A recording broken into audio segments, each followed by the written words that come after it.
Today is a personal experience story about me when I was 20 years old.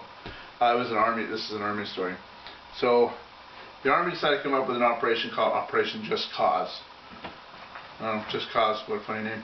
But anyways, a group of me and my friends, that's when I was just a POC, we were out on the town, if you will.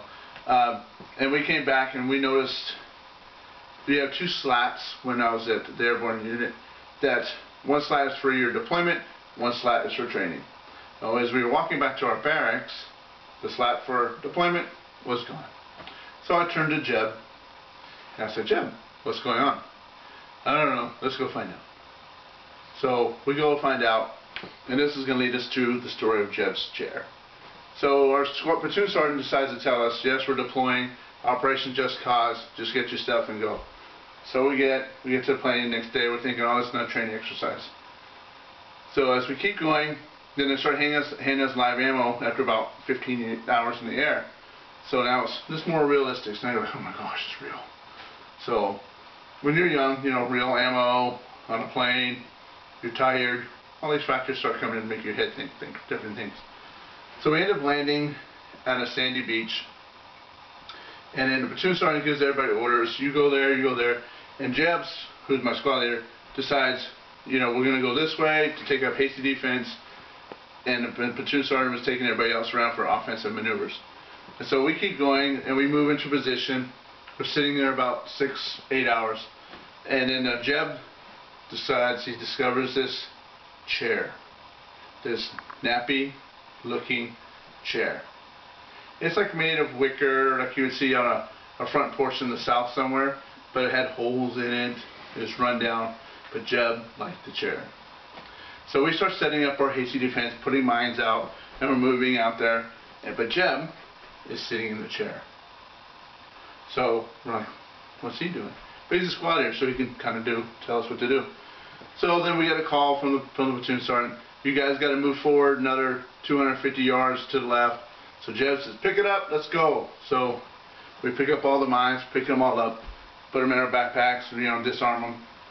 And we start to move, and Jeb has strapped the chair to his rucksack. The chair is half the size that he is. So he's got another one of my squad members carrying his backpack so he can carry the chair. So we move forward. He says, okay, sit up here. So we crawl out there, put out some more mines. Jeb sits up his chair. And then he puts the sandbags around his chair. This is now Jeb's fighting position. This is his chair. So the next day we get up, we got the call, you need to move forward toward the university. So we get picking everything up. Again, Jeb picks up the chair, straps it to his back. As we march, he's carrying a stupid chair. So then we get to the position to the university, and we lay out the mines, get our positions, waiting. And there's Jeb in his chair. So then we get a call like 4 hours later, all's good, come on into the university, help with evacuation of personnel. So we have to pick everything back up again. Disarm everything, put it all back up. Jeb picks up his chair. And we move to the university, we start loading everything in the truck, loading the students in the truck. Jeb's chair in the truck. Platoon sergeant's like, why is the chair going? Jeb's like, it's my chair. The platoon sergeant's like, it ain't going. Jeb's like, well, then I ain't going. Platoon sergeant's like, take the chair off. Jeb's like, well, I ain't going without my chair. He goes, fine, we'll leave you here. So Jeb sits the chair down. He sits in the chair in front of the truck. Platoon sergeant, of course, is not happy with this. Not happy at all. So platoon sergeant goes, yanks the chair off from under Jeb, and the chair breaks.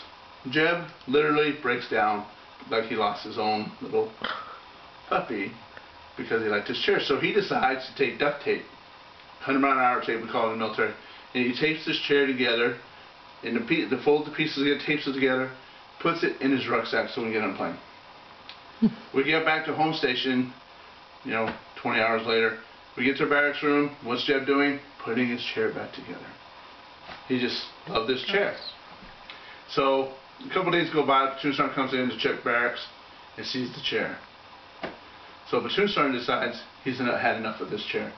So he takes the chair outside and then puts it in the trash. Jeb comes back from duty, sees his chair's gone. He ransacks everybody's, looked for lockers, everything, looking for his chair.